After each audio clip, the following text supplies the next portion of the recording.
The pre-dawn cold bit through Colt Rain's thermal jacket as he led his friends deeper into the Canadian wilderness. The boreal forest stretched endlessly, a sea of pines beneath a sky painted with the last fading stars. Frost crunched under his boots, each breath visible in the frigid air. "How much farther?" Jake called from behind, his voice betraying exhaustion despite his proclaimed eagerness for this expedition. "Just over this ridge," Colt replied, his military-honed senses alert to every sound in the forest. "The view of the northern lights from there is worth every step." Emma, bundled in layers of fleece and Gore-Tex, checked her satellite phone. "No signal. Just as you promised. Colt, true wilderness." Colt nodded, suppressing the instinctive scan of the tree line, a habit from his days as an army medic. 3 tours in conflict zones had left him with reflexes that never quite powered down. The wilderness guiding business he'd started after discharge was as much therapy as livelihood. Out here, far from cities and crowds, he could focus on saving lives instead of patching up the consequences of people trying to take them. The sky flickered, drawing his attention upward. The aurora borealis danced above them, but something was different. The typical green waves were disrupted by a pulsing blue anomaly that shouldn't be there. "That's unusual," Colt muttered, stopping in his tracks. Jake and Emma halted behind him, their faces lifted skyward. "Is that part of the show?" Jake asked, camera already out. Before Colt could answer, a high-pitched metallic shriek tore through the silence, causing all 3 to instinctively cover their ears. The blue light intensified, and a streak of fire cut across the aurora. "Meteor," Emma whispered. Colt shook his head, his military training kicking in. "Too controlled. That's something else." The object, whatever it was, disappeared behind the distant mountains, followed by a muffled impact that they felt rather than heard. The ground trembled beneath their feet. "We should check it out," Jake said, already moving in the direction of the crash. "No," Colt said firmly, grabbing his friend's arm. "Unknown impact site? Could be anything from space debris to I don't know what. Let me go first." A responsible guide would turn back, call authorities. But cell service was non-existent, and something in Colt's gut pushed him forward. That trajectory was too controlled for random space rock. "Stay 20 paces behind me," he instructed his friends, retrieving the emergency medical kit from his pack. They trudged through deepening snow for nearly an hour before reaching a ridgeline overlooking a small valley. Below them, a gouge cut through the forest, ending in a steaming crater. Trees lay flattened in a radial pattern from the center, where a metallic object about the size of a small car glinted in the growing dawn light. "Government satellite?" Emma suggested, voice hushed. Colt's instincts screamed otherwise. The object was too elegant. No visible seams or screws, just flowing curves that seemed to absorb and reflect light simultaneously. "Stay here," he ordered, beginning his descent. As he approached the crash site, the snow around the object had melted into a perfect circle. The air hummed with energy that made his skin tingle. Drawing closer, he noticed what appeared to be a seam in the metallic surface, a doorway. Suddenly, it dilated open. Colt dropped to one knee, instinctively reaching for a sidearm that wasn't there. Instead, he raised his hands in a universal gesture of peace as a figure emerged. For despite her alien features, the figure was unmistakably feminine, stumbled from the craft, tall and willowy, with skin that seemed to shimmer between pale blue and silver. Where human hair would be, she had what looked like tendrils that moved independently, currently flared in what Colt recognized as a defensive posture. Most striking were her eyes, large, almond-shaped, and glowing with an inner light that shifted between violet and indigo. She took one faltering step before collapsing into the snow. Military training overrode caution. Colt rushed forward, medical instincts taking command. Blood, or something like it, iridescent and silvery, seeped from a wound in her side. Her skin was cold to the touch, but he detected a pulse, rapid and fluttering beneath his fingers. Her eyes snapped open, pupils contracting to pinpoints. With surprising strength, she grabbed his wrist. "Stay back! Primitive!" she hissed. Her English perfect, but accented with musical tones that no human throat could produce. "I am Rhea, Royal Princess of the Zarathi Dominion. You will not—" Her words cut off as pain overwhelmed her, and her grip weakened. Colt gently freed his wrist. "I'm a medic. You're injured." Her laugh was bitter. "Exiled for weakness. Fitting that I die among primitives. Nobody's dying today." "Your Highness," Colt replied, already assessing the wound. Despite its alien nature, the injury followed principles he understood: pressure, bleeding, shock. "I'm Colt Rains, and I'm going to help you, whether you like it or not." The princess's eyes narrowed, but exhaustion and blood loss won out. Her consciousness faded as Colt called to his friends for assistance. High above, unnoticed by any of them, a faint shimmer disturbed the morning sky, a cloaked vessel, watching. "She needs proper medical attention," Emma whispered, eyeing the unconscious alien princess, lying in their hastily constructed shelter. The weather had turned rapidly, a blizzard howling outside their makeshift camp, nestled beneath a rocky overhang near the crash site. "We should try to get her to a hospital." Colt shook his head, carefully applying a pressure bandage to the alien's wound. "Look at her. What do you think would happen if we walked into an ER with her? Best case, government quarantine. Worst case." He didn't need to finish. They all understood the implications. Jake paced nervously, periodically checking the satellite phone that still showed no signal. "So, what's the plan? We can't stay out here forever." "The storm should pass by morning," Colt replied, his focus on his patient. "For now, we keep her stable." The wound itself was unlike anything he'd seen. The edges seemed to glow with the same bioluminescence that occasionally pulsed beneath her skin. Her body temperature ran cooler than human normal, and her breathing pattern followed an unusual rhythm of 3 quick inhalations, followed by a longer exhalation.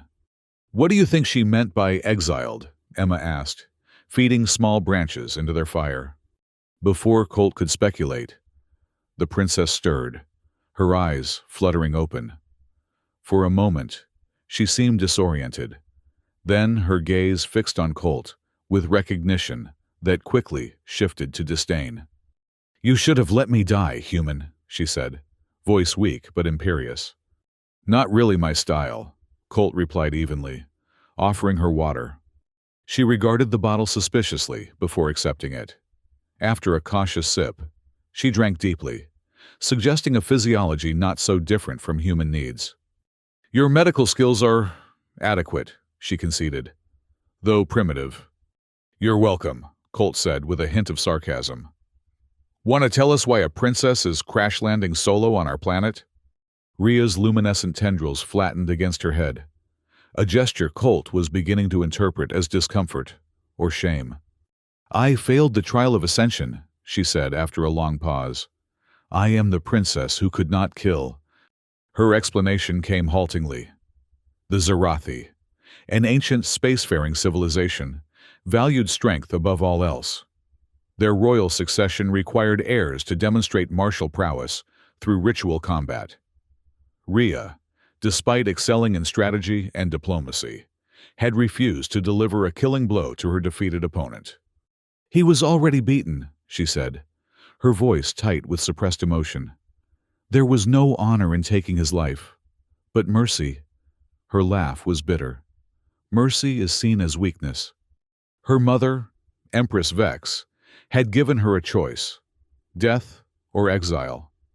The escape pod had been programmed for a remote, primitive world where she could live out her days in disgrace. "Sounds like a messed up system," Jake commented. Rhea's eyes flashed dangerously. "Our empire spans 1,000 worlds. We have survived for millennia by ensuring only the strongest lead. Strength isn't just about killing, Colt said quietly. Sometimes it takes more courage to spare a life than to take one. Rhea turned away, clearly unwilling to continue the conversation. Colt respected her silence, focusing instead on practical matters. The storm was intensifying, and their supplies would only last a few days. By morning, the blizzard had transformed the landscape into an unrecognizable white expanse. Their food supplies, meant for a 3-day hiking trip, were dwindling fast. "I'll check if I can find game," Colt announced, gathering his makeshift hunting tools. To his surprise, Rhea insisted on accompanying him. "I will not be a burden," she declared, rising shakily to her feet. Her wound had partially healed overnight, far faster than any human recovery. "You should rest," Colt protested. "I am Zarathi," she replied simply, as if that explained everything. Outside, the bitter cold bit at exposed skin. Colt had fashioned crude snowshoes for them both, which Rhea regarded with skepticism before reluctantly strapping them on. They trudged through deep snow toward a frozen stream Colt had spotted on their way in. The silence between them was broken only by the crunch of snow and the occasional distant cry of a bird. "Your world is harsh," Rhea commented, her breath forming crystalline patterns in the air. "Says the woman from a culture that exiles people for showing mercy," Colt replied. Her tendrils rippled. Annoyance. Perhaps. "You cannot judge what you do not understand." "Fair enough," he conceded, coming to a stop at the stream's edge. "So, help me understand." While carefully breaking through the ice, Colt listened as Rhea described her world. A planet orbiting dual suns, with sprawling cities of crystal and metal, where technology had eliminated most physical labor, but warfare remained an art form. "Combat is our highest expression," she explained. "To defeat an opponent through superior skill honors both victor and vanquished." "But not if you kill them," Colt pointed out, fashioning a crude fishing spear from a branch. "Death is expected," she said, though her tone suggested personal conflict with this idea. To deny it is to deny the ultimate consequence of failure. Colt demonstrated how to fish through the ice, explaining his technique as he worked. To his surprise, Rhea proved to be a quick study, her natural grace compensating for unfamiliarity. "Your method requires patience," she observed after successfully spearing a fish. "On my world, we would use sonic disruption to stun entire schools at once." "Sometimes efficiency isn't everything," Colt replied. "This way, we take only what we need." Something in his words seemed to resonate with her. She fell silent, contemplative, as they collected enough fish for a meal. The storm intensified as they made their way back to camp.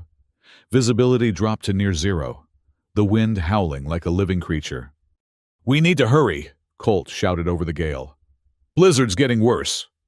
They had nearly reached the shelter when Rhea stumbled, her partially healed wound reopening.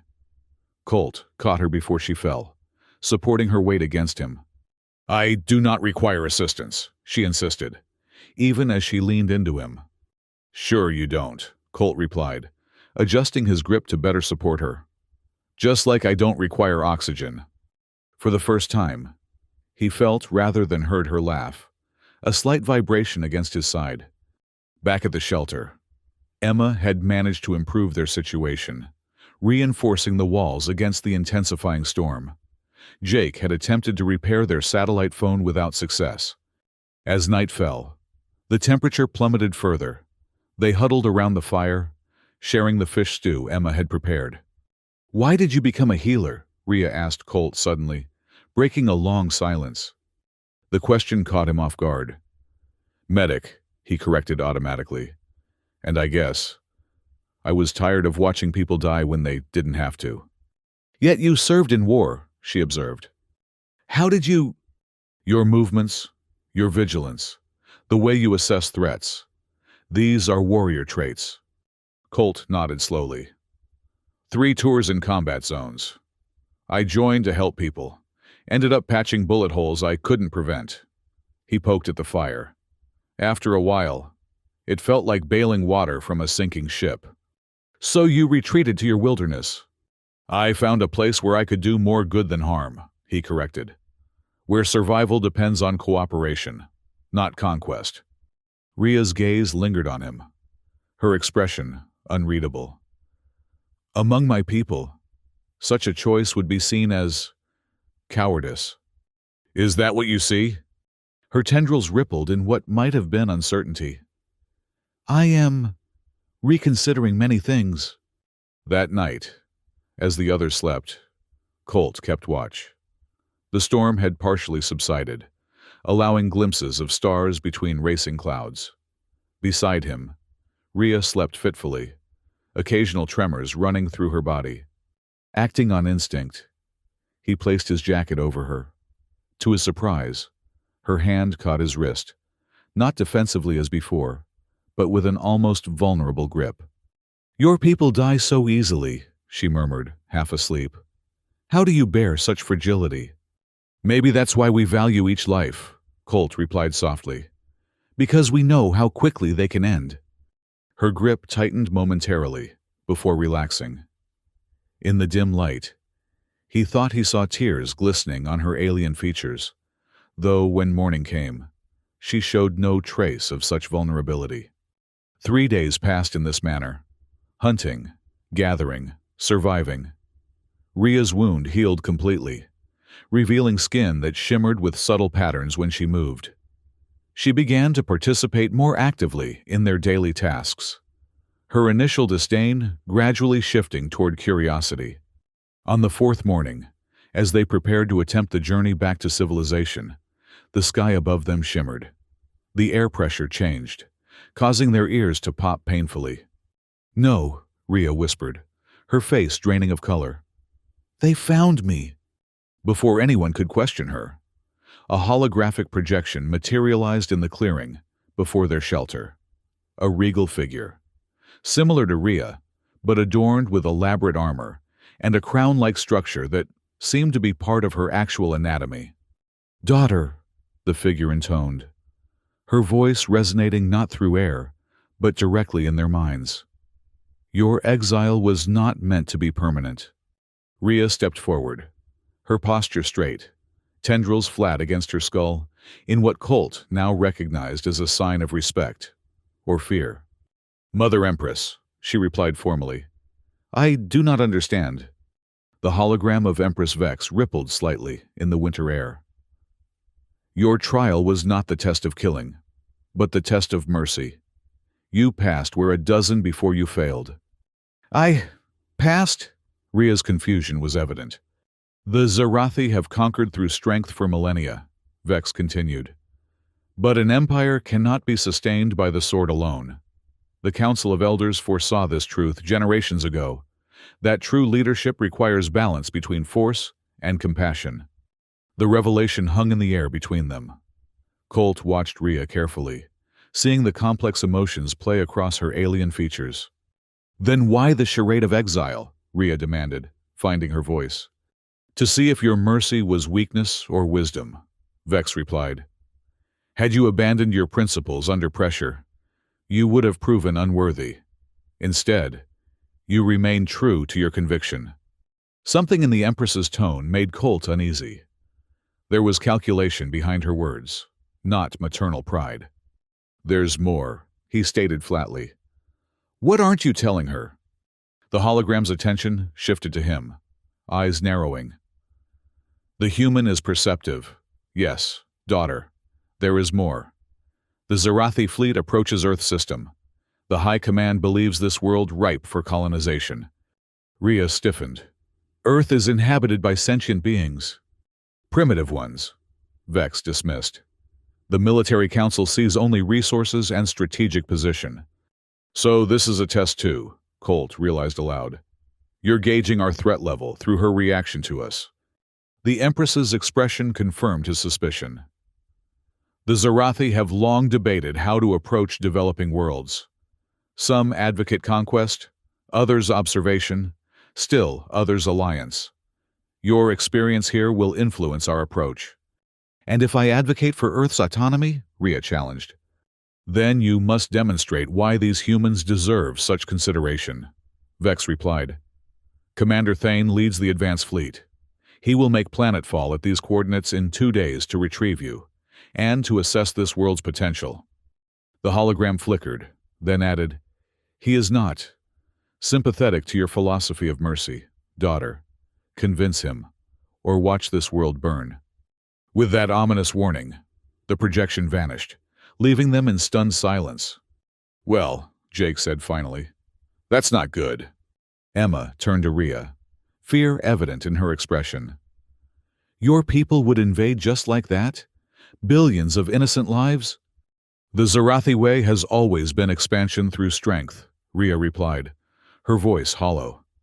Worlds that submit become protectorates. Those that resist become examples, Colt finished grimly. How advanced is your military technology compared to ours? Rhea's expression said everything. Your most powerful weapons would barely register against our defensive systems. Orbital bombardment would reduce your cities to ash before your governments could coordinate a response. Silence fell as the implications sank in. So what do we do? Jake asked. Roll over, fight anyway? Colt looked at Rhea. You said you passed a test by showing mercy. Maybe that's the answer. Thine will not be swayed by appeals to compassion, Rhea cautioned. He is a traditionalist who believes strength is measured only in victory. Then we need to redefine victory, Colt replied, already formulating a plan. What if we could show him that mercy isn't weakness, that it's actually the stronger choice long term? Rhea's tendrils rippled with intrigue. How? You mentioned neural interfaces on your ship, technology that allows direct mind-to-mind communication. Could that be used to share experiences, not just thoughts? Understanding dawned in Rhea's alien eyes. It would be unprecedented, but possible.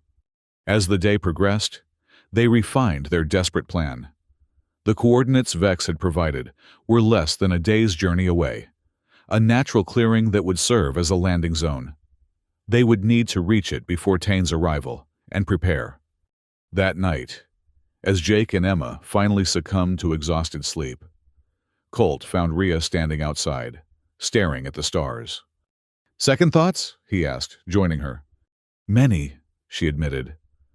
I was raised to believe in Zarathi superiority, that our dominion over lesser species was natural and right. She turned to him.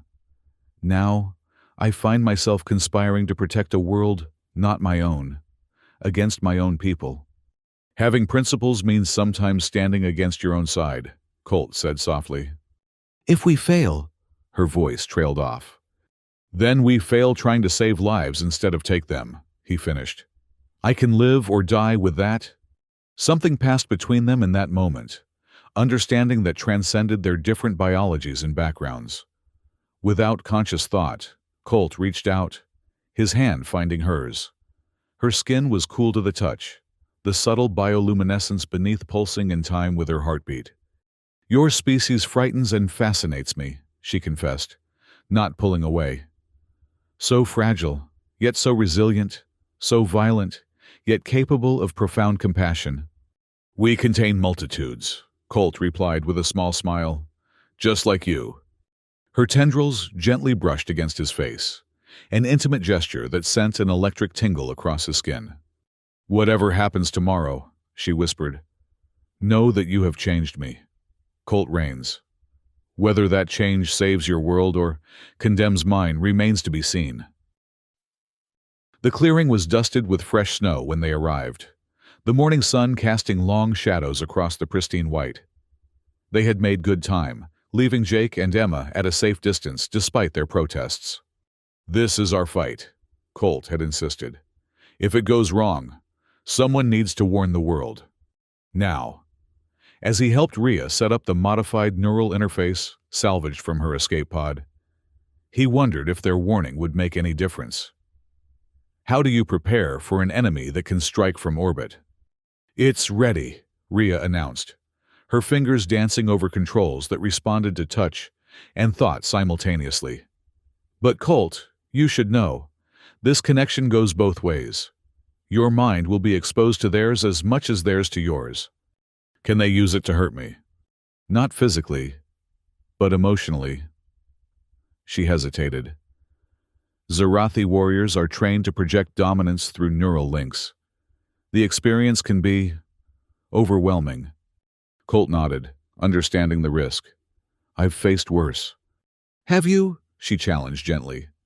Before he could respond, the air above the clearing shimmered, similar to the effect that had preceded Vex's hologram, but far more intense. The snowflakes between them and the distortion sublimated instantly. They're here, Rhea whispered. The ship that materialized was sleek and predatory, its design reminiscent of Rhea's escape pod, but scaled up and bristling with what could only be weapons. It hovered silently before settling onto the snow, with barely a sound. Rhea straightened her posture, assuming a regal bearing that reminded Colt forcefully that whatever bond had formed between them, she was alien royalty. Remember, she murmured. Let me speak first. A seam appeared in the vessel's side, dilating into a doorway from which emerged 5 figures. 4 were clearly soldiers, taller than Rhea, heavily armored, with tendrils contained within helmet-like structures. They moved with predatory grace, weapons held at ready positions. The 5th figure walked with calculated confidence. Unlike the others, his armor was ornate, and his tendrils flowed freely, marking him as high-ranking. Commander Thane, Rhea acknowledged, her voice carrying clearly across the clearing. The commander's gaze swept dismissively over Colt, before fixing on the princess. Princess Rhea, your Mother Empress sends her regards. His tone suggested anything but warmth. I see you've adopted a pet during your exile. Colt bit back a retort, remembering their strategy. This human saved my life, Rhea replied evenly, and has shown me much about his species. Thane made a gesture that might have been amusement. Yes, the Empress mentioned your fascination with these primitives. He glanced around the clearing. I was told there were more. They pose no threat to you, Rhea said, carefully positioning herself between Thane and the direction where Jake and Emma waited. Few things do, Thane replied with casual arrogance. The High Command is eager for your assessment. Princess, is this world worth the effort of conquest, or merely a resource extraction? Here it was, the moment their plan hinged on. Colt tensed, ready. Neither, Rhea stated firmly. Earth should be approached as an ally, not a conquest. Thane's laugh was cold. An ally? These creatures barely grasp spaceflight. What could they possibly offer the Dominion besides their resources and labor? Perhaps a demonstration would be more convincing than words, Rhea suggested, gesturing to the neural interface device set up between them. Thane's eyes narrowed suspiciously. You propose a direct interface with primitives. Are you afraid, Commander? Rhea challenged, knowing his warrior pride would not allow him to refuse. As expected, Thane bristled. Set your parameters, Princess. Let us see what value you find in these creatures. Rhea activated the device, its components humming to life. A simple exchange. My experiences with the humans, shared directly. She nodded to Colt, who stepped forward. The soldiers immediately raised their weapons, but Thane waved them down with casual confidence. This should be amusing, he remarked, approaching the interface. Colt positioned himself opposite Thane, with Rhea standing at the apex of their triangle. The interface glowed between them, tendrils of energy beginning to reach out. Last chance to back out, Colt murmured to Rhea. Her eyes met his, determination evident. Trust me. The interface activated fully, and the world around Colt dissolved. He found himself floating in a space that wasn't physical, a conceptual realm where thoughts took semi-solid form. Across from him, Thane's presence loomed, aggressive and dominant, between them. Ria's consciousness served as anchor and guide. "Begin with your arrival," she directed Colt. He focused, and suddenly, they were all experiencing his memories of finding Ria wounded in the snow. His choice to help, rather than harm or flee. The confusion, the concern, the immediate drive to heal. Thane's mental presence radiated disdain. Basic animal compassion, hardly impressive. But Ria was guiding them deeper, to Colt's experiences as a combat medic. The devastating chaos of battlefield triage. The weight of deciding who could be saved and who was beyond help. The victories of lives preserved against impossible odds. And the crushing defeats when skills and supplies proved insufficient. Thane's contempt wavered, replaced by reluctant respect for the discipline such work required. Then, Ria shifted the connection, opening her own memories, her shame at failing the trial, her initial disdain for Earth, and the gradual realization that strength manifested in forms she had never considered. She showed Thane the fishing lesson, where patience yielded sustainable harvest instead of efficient depletion. The storm survival, where cooperation proved more valuable than individual prowess. The growing trust between species with no common history or biology. Sentiment. Thane dismissed, though with less conviction. These isolated experiences prove nothing about humanity at large. "Then, let me show you their history," Colt interjected, pushing forward memories not his own but learned. Humanity's blood-soaked past. Its genocides and wars. Its capacity for cruelty. Thane's presence flared with satisfaction. "You prove my point. Human. Your kind is violent, destructive, and capable of change," Colt continued, shifting to humanity's gradual, imperfect progress. The abolition of slavery, the spread of democracy, the international cooperation that, while flawed, strove toward peace. The artistic and scientific achievements born from collaboration rather than competition. The neural space between them pulsed with conflicting emotions. Thane's ingrained belief in strength through dominance clashing with evidence of alternative paths. "Enough," Thane declared, attempting to withdraw. But Ria held the connection, her consciousness flaring brighter. "There is more you must see, Commander." With that, she opened her most private memories. The moment in the trial of ascension when she had stood victorious over her opponent, blade poised for the killing stroke. The struggle within her, as instinct demanded death, while conscience called for mercy.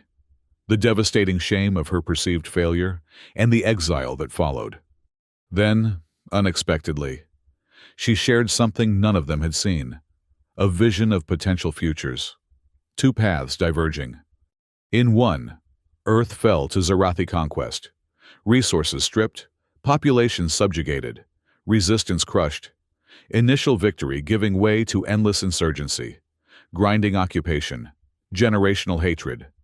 The Zarathi becoming more brutal to maintain control, their culture calcifying around militarism until it cracked from within. In the other path, alliance, cautious at first, then strengthening. Human innovation combined with Zarathi technology. Cultural exchange, breeding new ideas, new approaches. Strength maintained but directed toward creation, rather than conquest. The dominion expanding not through subjugation, but invitation, becoming greater than the sum of its parts. The vision wasn't memory but possibility. Ria's hope given form through the interface. "An imagined future proves nothing," Thine protested, but uncertainty had crept into his mental voice. "Then look deeper at your own history. Commander," Ria challenged. "How many conquered worlds have risen against us? How many resources are devoted to maintaining control rather than advancing our civilization? The path of pure strength leads to stagnation." The interface flared with conflict. Thane struggling against revelations that threatened his worldview. Ria guiding, but not forcing. Colt witnessing the battle of ideologies playing out in conceptual space. Abruptly, Thane severed the connection. The three of them gasped as reality reasserted itself. The soldiers, looked on in confusion, weapons half raised at the obvious distress of their commander. "You twist the interface to your purpose," Thane accused, his composure cracking. "I showed only truth," Rhea replied calmly. "Your truth, my truth, and his." She nodded toward Colt. "What you choose to do with it is your decision." Thane's hand moved to his weapon. "The High Command has already approved this world for conquest. Your idealism changes nothing." "Then prove your strength." "Commander," Colt interjected, stepping forward unarmed. "Order your orbital strike. Kill billions to extract resources you could gain through cooperation." "You dare challenge me, human?" Thane's weapon raised. "He challenges your concept of strength," Rhea corrected, placing herself between them. "As do I. Fire your weapon, Commander. Strike down an unarmed human and your princess in cold blood. Demonstrate to your soldiers the strength of the Zarathi." The moment stretched, taut with tension. The soldiers looked between their commander and their princess, uncertainty evident in their postures. "You would die for this primitive world," Thane demanded. "I would live for a better future for both our peoples," Rhea replied. "The stronger choice, Commander, is the one that brings life, not death." One of the soldiers, the one Colt would later learn was named Kess, lowered her weapon first. Then another. Within moments, all four had assumed non-threatening positions. Thane noticed, his tendrils flaring with fury. "You forget your place." "We remember our oath," Kess replied, her voice firm, despite her subordinate rank. "To protect the royal bloodline and the future of the Zarathi, the princess offers a path that does both." Thane's weapon trembled in his grasp, muzzle shifting between Rhea, Colt, and his own soldiers. The moment balanced on a knife's edge, his pride against his duty, tradition against possibility. With visible effort, he lowered the weapon. "The Empress will hear of this," he stated flatly. "I would expect nothing less," Rhea replied. "Will you order the fleet to stand down?" Thane's tendrils flattened in what Colt now recognized as resignation. "I will. Recommend observation, rather than immediate action. The final decision remains with the High Command." It wasn't victory, but it was a beginning, a chance. "The High Command will listen to reason when presented with facts," Rhea said, with more confidence than Colt suspected she felt. "Especially when those facts are delivered by the future Empress." Thane's gaze sharpened. "You would still claim the throne after this?" "More than ever," Rhea replied. "But I will claim it through wisdom, not bloodshed."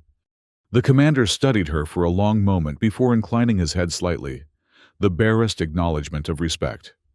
"We depart in 1 hour," he announced. "Make your preparations, Princess." As the Zarathi returned to their ship, Colt turned to Rhea. "You're leaving?" "I must," she said softly.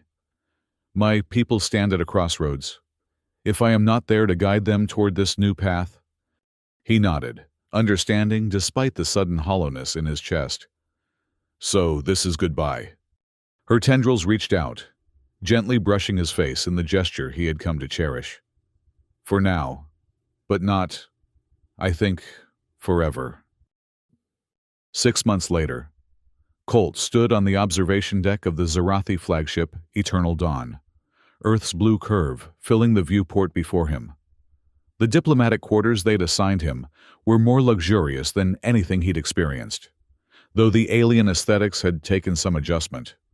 The door dilated open, admitting Rhea, no longer just a princess, but Empress designate, her formal regalia marking her new status. Despite the trappings of royalty, her smile remained the same. "The Council has approved the final treaty draft," she announced, dismissing her attendants with a gesture. "Earth will be recognized as a sovereign ally of the Dominion, with protected status against any other spacefaring powers we encounter." Colt whistled low. "Not bad for a primitive species." Her laugh, a sound he had grown to treasure, filled the space between them.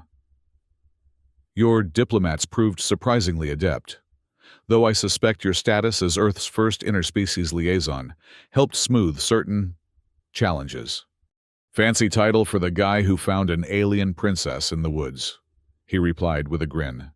She moved closer, her tendrils gently intertwining with his fingers, in the gesture they had developed. Not quite a human handhold, not quite a Zarathi greeting, but something uniquely theirs. The joint research initiatives are already yielding results, she continued. Your scientists' approach to medicine complements our technology in ways no one predicted. It was true. The past 6 months had seen remarkable advances as human innovation combined with Zarathi technical knowledge. The first exchange programs were underway, human specialists traveling to Zarathi worlds, while Zarathi advisors helped Earth prepare for its new place in a much larger community of worlds. Not everyone had embraced the alliance. Factions on both sides viewed the other with suspicion, but the foundation was solid, built on mutual benefit rather than domination. There's something I want to show you, Rhea said, leading him toward the ship's transport chamber.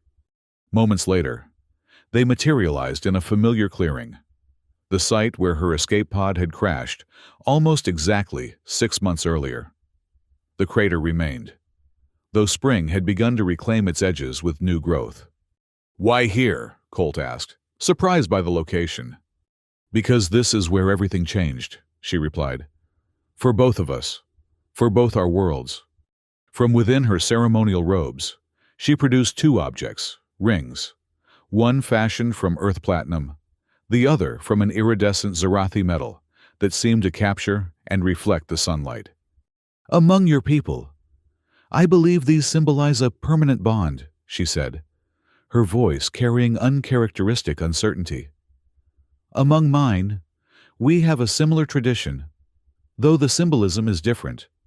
Colt's breath caught as understanding dawned. "Are you proposing?" Her tendrils rippled with what he now recognized as embarrassment. "Is it inappropriate?" My cultural advisors suggested. He silenced her with a kiss. Still a novel experience for her, though one she had enthusiastically embraced during their months together. "It's perfect," he murmured against her lips. "Though I'm not sure how the paperwork works for marrying the future ruler of 1,000 worlds." Her laugh vibrated against him. "There are complexities, but nothing insurmountable." Her expression grew serious. "There will be opposition. Traditionalists who see our union as diluting the royal bloodline. Humans who fear alien influence." "Let them oppose," Colt replied. "We've faced worse." They exchanged the rings there, where it had begun. A simple ceremony with just the 2 of them, witnessed only by the wilderness around them. Her ring glowed faintly against his skin, his shone bright against hers. "I never expected to find strength in mercy," she murmured, looking at their joined hands. "Or to find my future on a world I was sent to in disgrace." "And I never expected to fall in love with an alien princess," Colt replied with a smile. "Life's full of surprises." Above them, almost invisible against the blue sky, the silhouettes of ships marked the beginning of a new era. Zarathi vessels, and the first human-built spacecraft incorporating alien technology, preparing for joint missions to the stars. 2 years later, the first joint human Zarathi ambassadorial team would make contact with the Novan Collective, a previously hostile civilization that had rebuffed Zarathi conquest attempts for generations. Led by Colt and Rhea, they would establish diplomatic relations that would eventually grow into a 3-species alliance. 5 years after that, at the Interstellar Concord founding ceremony, representatives from 12 spacefaring civilizations would witness the formal coronation of Empress Rhea, with her human consort by her side. The Zarathi, once feared conquerors, would become respected mediators, their ancient strength now channeled toward protection rather than subjugation. But in this moment, none of that future was certain. There was only a human and an alien, standing hand in hand in a forest clearing, their joined paths stretching before them like the stars above, distant, challenging, and filled with light. As they prepared to return to the ship, Rhea's gaze lingered on the crater that had brought them together. Do you think we would have found another way? If I had landed elsewhere? If someone else had found me? Colt considered the question seriously. Maybe, but I'm glad it was me. As am I, she replied, her tendrils gently caressing his face in the gesture that had become as natural to them as breathing. As am I. Together, they stepped into the transport beam, their figures dissolving into light. Not an ending, but a beginning. As two worlds united by compassion looked toward the stars and whatever lay beyond.